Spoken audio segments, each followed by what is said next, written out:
Predator was the 1987 Arnold Schwarzenegger film.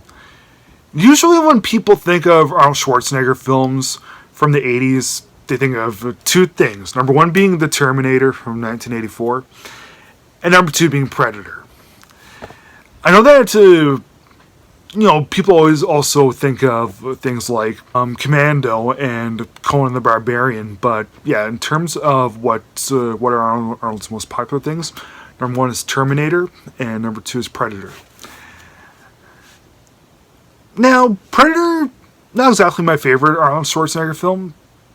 I just think that in the 80s, it would be my third favorite thing that he did.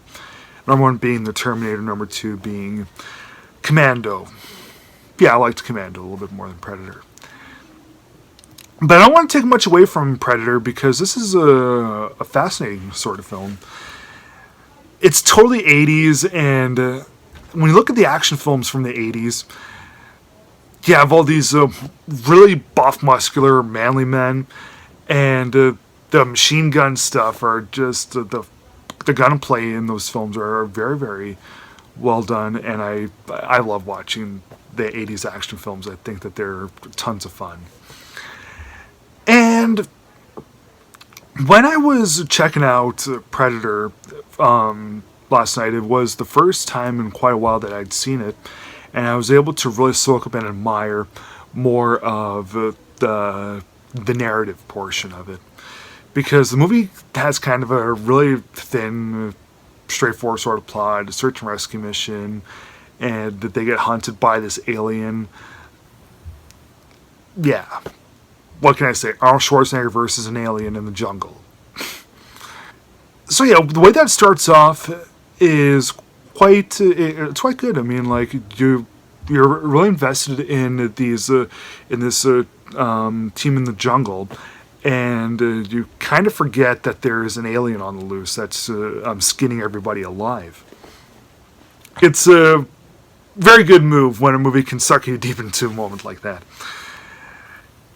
And eventually, when you see the Predator is able to make himself kind of camouflage, like Salamander, like those lizards do, and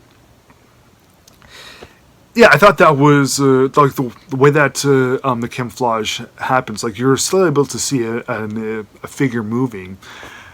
Yeah, another thing, well done. So when they realize that there's another non-human form that's been following and destroying everyone, yep, we're in store for some totally crazy moments. So yeah, Arnold Schwarzenegger, kind of his usual self in this, but yeah, his posse. That includes Carl Weathers from Rocky and Jesse the Body Ventura.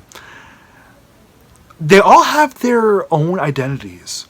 They're not just some cardboard cutouts and just random guys that happen to be in Arnold Schwarzenegger's posse. They're actually, like, you can actually tell really who's who. And yeah, good move on the Raiders' behalf. So, yeah, one by one, the Predator destroys each of Arnold's gang. And the last act of the film kind of becomes a little bit of a silent film. It's quite a big chunk of the film where there's barely any dialogue spoken, and Arnold is trying to capture the Predator. When a movie is able to utilize its visuals to tell the story instead of just purely words, if it's done well, then it's some of the best things ever. Like you look at old Charlie Chaplin, Buster Keaton things; those being silent films, they don't really have a choice in not being talkies. But so what? They were still able to get visual things to compensate for the lack of talking. Even lots of Terrence Malick things. This is not Terrence Malick. It's not Charlie Chaplin, Buster Keaton.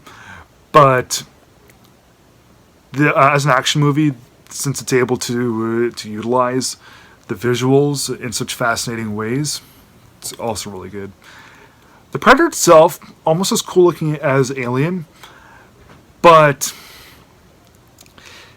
let's face it, it's not as good as the Ridley Scott and James Cameron films from 1979 and 1986.